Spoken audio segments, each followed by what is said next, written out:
Baik, Malaysia mencatatkan kes tertinggi sejak Perintah Kawalan Pergerakan PKP dilaksanakan pada Februari lalu.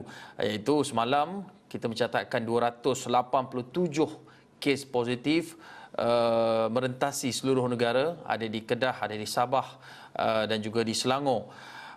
Dan untuk bercakap mengenai perkara ini, kita bersama dengan Profesor Madya Dr. Nurul Azmawati Muhammad, pakar mikrobiologi klinikal Universiti Sains Islam Malaysia ataupun USIM. Assalamualaikum Prof, selamat pagi. Waalaikumsalam warahmatullahi wabarakatuh.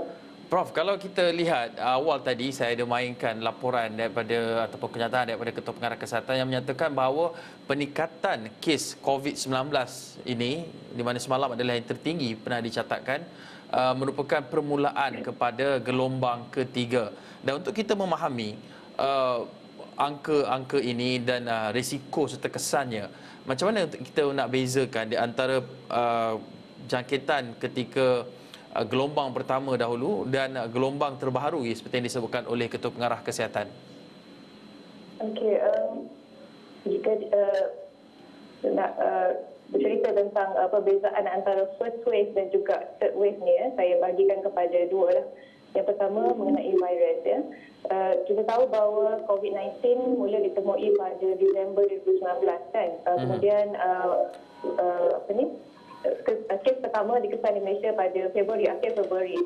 Jadi pada masa itu gelombang pertama dan gelombang kedua itu kebanyakan virus yang menyebabkan COVID-19 negara kita adalah mempunyai strain yang sama dengan virus asal yang dijumpai di Wuhan ya. Tetapi kemudian silap saya bermula bulan 6 kemudian dilaporkan bahawa virus itu telah mula bermutasi dan ianya banyak dikesan di negara-negara barat dan juga negara-negara Asia yang lain. Malah KKM juga telah mengesahkan bahawa kebanyakan pesakit virus yang menyebabkan COVID daripada kluster Sebargangga dan juga Sabah adalah disebabkan oleh virus mutasi D614G.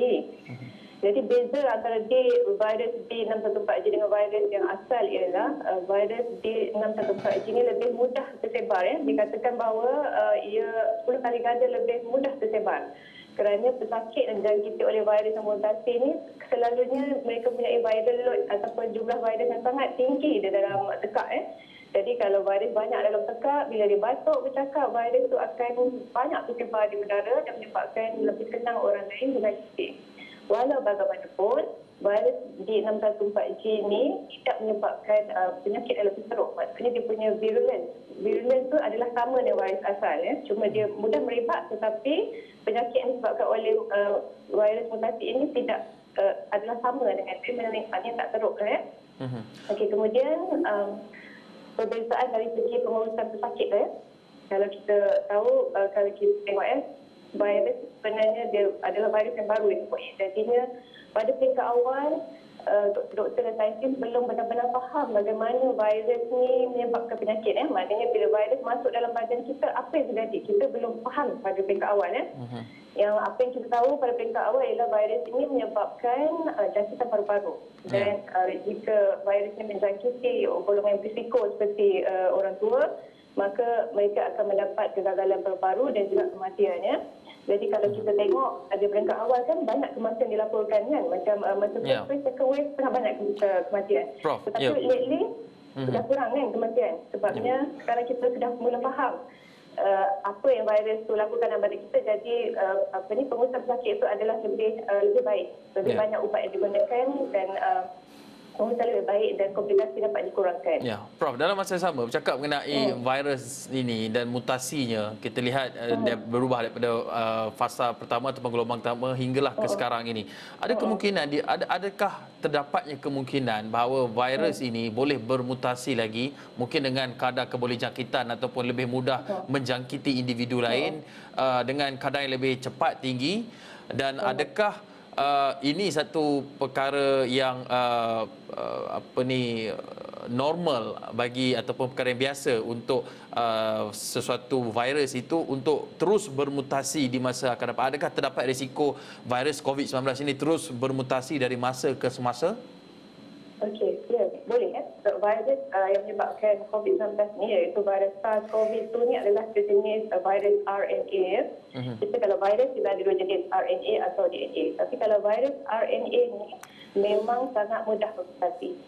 Sangat mudah bermutasi berbanding dengan virus DNA. Jadi memang ada possibility untuk virus ni terus bermutasi dan mungkin yang paling kita takut jika ia bermutasi menjadi lebih virulent. Maknanya menyebabkan penyakit menjadi lebih teruk. Itu yang ditakutkan. Memang ada possibility.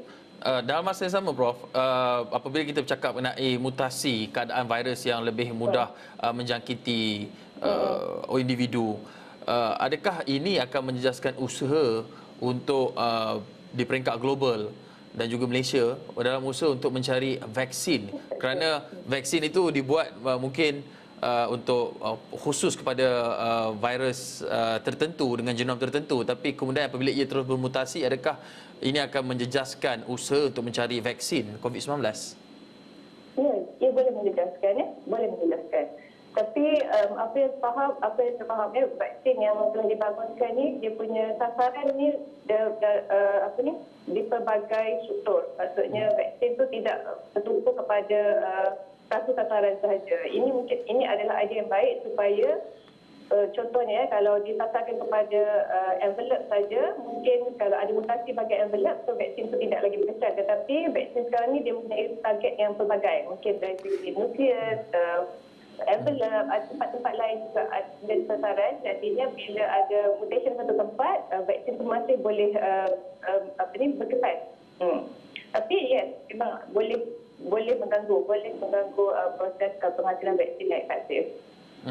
Prof, ringkas saja sikit. Kalau kita lihat angka jangkitan tertinggi di negara kita ini disumbangkan oleh dua negeri terbesar, iaitu di Sabah dan juga di Kedah dengan kewujudan kluster-kluster baru. Risiko jangkitan dalam komuniti, terutama di Kedah dan juga di Sabah, melihat kepada gelombang ketiga ini. Okey, kalau kita lihat daripada situasi semalam kalau kita tengok memang banyak kes dilaporkan di Kedah dan Sabah.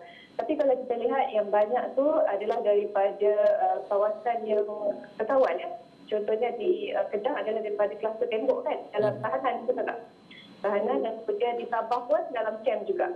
Jadi yang saya lebih risau ialah di negeri-negeri lain di mana kes-kes yang dilaporkan tu contohnya dilapor walaupun sikit mungkin 11-12 tetapi ia di dalam komuniti. Itu yang lebih menakutkan.